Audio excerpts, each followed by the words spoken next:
আসসালামু আলাইকুম। আশা করি আপনারা সবাই ভালো আছেন। আজকে আমি একটা ডিমের পুডিংয়ের রেসিপি নিয়ে এসেছি।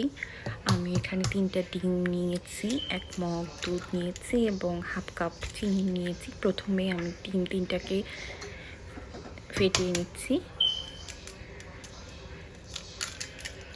ডিমগুলো আস্তে আস্তে ভেঙে ফেললাম এখানে। তারপর এর মধ্যে আমি ১ মগ দুধ দিয়ে নেব।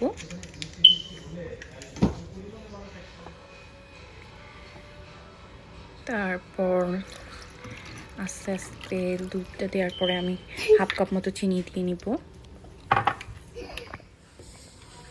আর আরেকটা পাত্রে আমি ৩ টেবিল চামচ চিনি নিলাম, সামান্য একটু পানি নিলাম, দিয়ে ক্যারামেল তৈরি করে নিচ্ছি। আর এখানে ডিমের পুডিংয়ের জন্য দুধ, ডিম আর চিনি একসাথে মিক্স করে নিলাম। আমার ক্যারামেলটা তৈরি হয়ে গিয়েছে। ক্যারামেলটা আমি যে পাত্রে পুডিং বানাবো সে পাত্রের ওপরে আস্তে আস্তে ঢেলে দিলাম। তারপর পুডিংয়ের মিক্সটা আমি ঢেলে দিচ্ছি, দিয়ে আমি 355 ডিগ্রিতে 60 মিনিটের জন্য দিয়েছিলাম। আমার পুডিংটা হয়ে গিয়েছে। আমি গরম অবস্থায় ওটা প্লেটে সার্ভ করেছি বলে একটু ফেটে ফেটে গেছে পুডিংটা। আজকে এ পর্যন্তই। আশা করি আপনারা সবাই ভালো থাকবেন। আল্লাহ হাফেজ।